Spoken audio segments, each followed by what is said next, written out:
Hi, this is Kevin again, and this video is about income for the rest of your life. And so in financial planning, there comes a time when you want to be financially independent and you don't want to work anymore every day. Sometimes it's called retirement, sometimes it's called doing something that you love.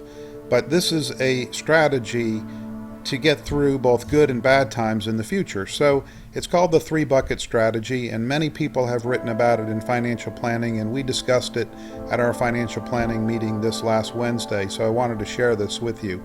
So cash, the first bucket is cash, and cash is used to consume a very near future. And so you can put 1 to 3 years worth of cash into this bucket.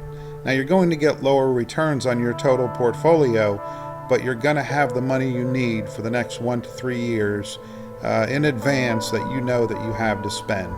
The second bucket will have a little bit more risky assets than cash, but still lower risk assets in it. And here they show 70% being bucket 1 and bucket 2, but that's not always the case. I'm going to show you a few more photos that have different allocations. But in this case, what we would do is that every year we would refill, possibly every quarter, we would refill the bucket, the cash bucket, with the second bucket.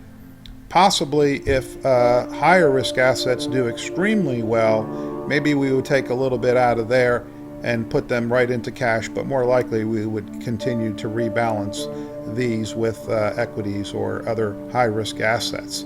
So the idea here again is to create two buckets where you know that you're going to have a certain amount of cash available for a certain amount of years into the future. So even if the equity markets go down tremendously as they did in 2008, 2009, you know that you can get through the volatility and not have to panic and sell. So that's really the idea here.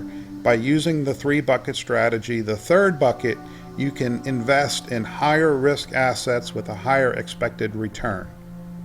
So this photo is a much more risky bucket strategy. So 70% of the assets this time, this investor is putting into higher risk assets such as U.S. and international stocks, commodities, and it shows very graphically, the reason I like this one, is that the risk assets flow into the fixed income, which would be corporate muni preferred, which would flow into the money market, and we do have the availability to set up an account where you can receive a check every single month. So that's the idea here, but again, this is more aggressive, but another great photo. So this one I like because some people don't like the bucket strategy because it sounds like you're going to kick the bucket. So here we have pots of gold, and again, these are just subdivided accounts. Either we can subdivide accounts or we can just have the money subdivided within one account. But again, we have the short term, and here they show the goals here on the pots, and then up here they show the time periods and the investments: money market, short-term governments, corporate muni, bond preferred in the second pot, and then in the third pot, these are the more aggressive assets where we can expect a greater return. So thank you very much for watching this video, and I think the key to financial independence is not just having the money you need to spend, but also the feeling of security in a time of your life when you can't control certain things. At least you can control the timing and the way that you invest your money.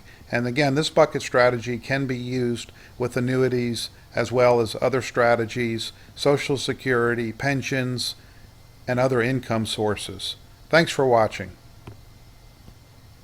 I'm done.